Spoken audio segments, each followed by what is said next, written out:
Live from WSLS, this is 10 News at 6, working for you.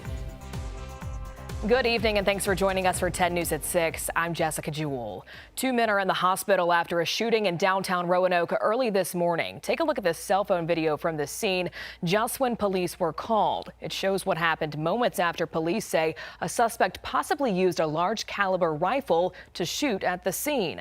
After hearing several gunshots, police found a man with serious gunshot wounds. Officers say another man who arrived at the hospital was shot in the same incident and had non-life-threatening injuries. The gunfire lasted several minutes. So far, no one has been arrested. This downtown shooting is sending shockwaves throughout the community, especially for business owners. Police say there's a lot of property damage to cars and storefronts in the area. 10 News reporter Alexis Davila is working for you to find out how this is impacting the community. Some businesses are calling for more action from the city to police the downtown area at night. One business owner even tells me that he refuses to offer services during the evening hours because of incidents just like last night's shooting.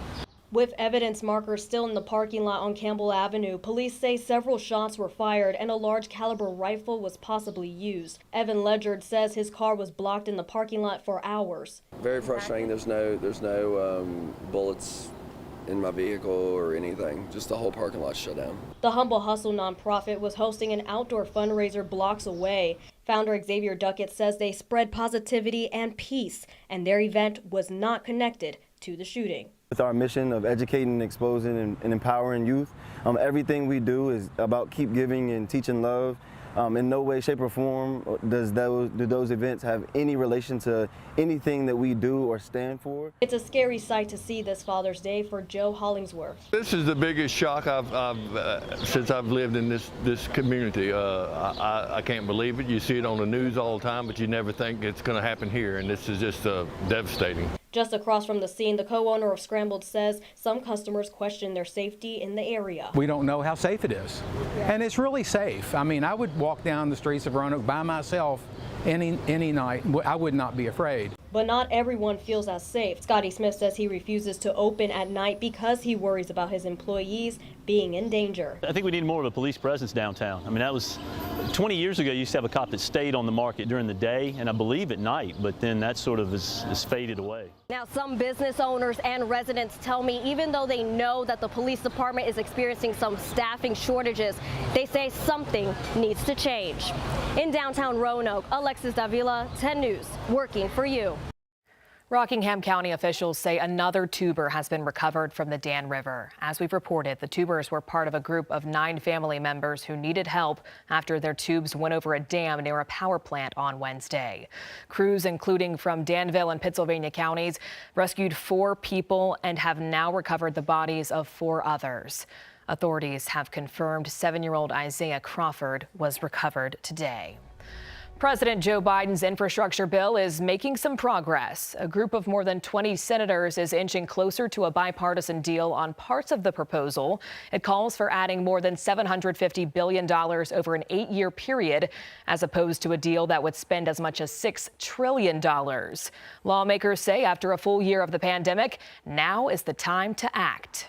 We want to work with Republicans to spend $1 trillion on infrastructure. It's available to you. I sometimes think we get boggled down in numbers, and that's important, but we got to look at what the needs are of the American people, what's going on right now. Some moderate Democrats say they're hesitant about the cost of the $6 trillion agreement. Back home after his first trip overseas, the president continues to face challenges on the international stage. He faces renewed urgency to stop Russian-based cyber attacks in the U.S. After talking with Russian President Vladimir Putin last week, no agreement was made on tackling the cyber threat together. And some believe the recent change in power in Iran could force a new nuclear deal to prevent weapon production. Paramount priority right now is to prevent Iran from getting a nuclear weapon. We believe that diplomacy is the best way to achieve that rather than military conflict. Top diplomats from the European Union say progress is being made to try to restore the 2015 nuclear agreement abandoned by the Trump administration. Your local weather authority, always watching and tracking for you from the JES Weather Center. We've been able to see a little bit more in the way of some blue skies this afternoon after a very overcast start to our Sunday. Things are looking quiet at this point, and while we have had rain just to our south, most of us staying dry today. Satellite and radar looking quiet for us. There is Claudette just to our south. We have not really had to deal with that, which has been some good news, as some of these storms could have certainly been on the stronger side. For temperatures, we are ranging from the 70s to the 80s here in Roanoke, 85 degrees after hitting a high of 87 just a short time ago. So temperatures are running where we should be for this time of year, some upper 70s back towards Wytheville and Hillsville. For tonight, though, we are back down very mild for this time of year into the 60s and lower 70s. That'll be the case for Lynchburg and here in Roanoke, right at 70. For tomorrow afternoon, our temperatures are going to be right back into the 90s, especially if you live off the east of the Parkway. 94 here in Roanoke, 96 back towards Alta Vista. You'll be lucky in staying a little bit cooler back towards New River Valley in the 80s, but it is still going to be muggy out there. So if you do have to work outside, make sure you're staying hydrated. So for your Monday, things are looking good. We will see a little bit more in the way of some sunshine, and then we have the potential for some isolated storms. Keep in mind with how warm our temperatures are, plus the higher humidity, some of these could be on the strong to severe side. They become a lot more widespread into the evening hours. We're going to hold on to that potential heading into Tuesday. Also, as our next front moves through, notice by 9 a.m. a lot of us already seeing some light rain, so you'll want to head out the door a little bit early to head into work. The rain sticks with us for quite a large portion of the day, and there's some stronger storms right around lunchtime. This pushes off to our east, so we do have several hours of rain on the way for our Tuesday, and that'll be our busiest day. Your 7-day forecast cools us down because of that front. We're into the 70s Tuesday and Wednesday. Now, the great news is once this front moves through, that humidity is also going to be dropping. Wednesday and Thursday looking to be beautiful before more rain chances return for next weekend. Jessica? Thank you, Delaney. A Roanoke man is celebrating Father's Day today by sharing a series of videos from dads to their children. Ryan Bell is the creator of The Bell Effect and Black Father Family. He's hosted a lecture series with educators, businessmen, mental health professionals, and pastors who are all fathers. The purpose is to dismantle the stereotype that Black men are not fathers.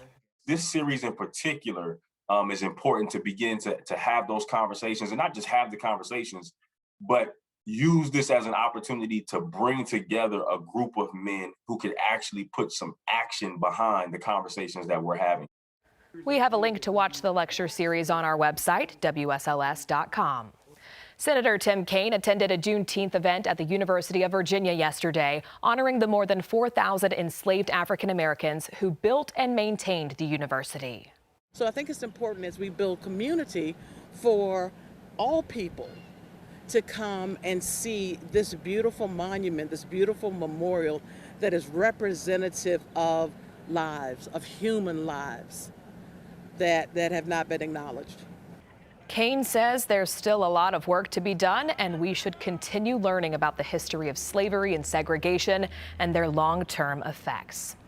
Liberty University graduate Tatum Shepard is your new Miss Virginia. She was crowned in Roanoke last night and earned a $20,000 scholarship. She plans to uphold her social impact initiative on mentoring matters.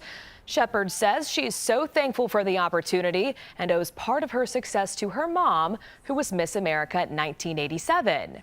My mom is my biggest influence. She's actually a former Miss America, and so I am so excited to honor her as a Miss America legacy and go to the 100th anniversary of the Miss America organization. It's the greatest gift that I could give to her for being the best role model that I could ever ask for. She now advances to the Miss America competition in Connecticut later this year. Coming up tonight on 10 News at 11, find out how a shoe store owner is inspiring teens to take their first steps into the business world. That is all the time we have for 10 News at 6. Thanks for joining us online. We'll see you back on TV at 11.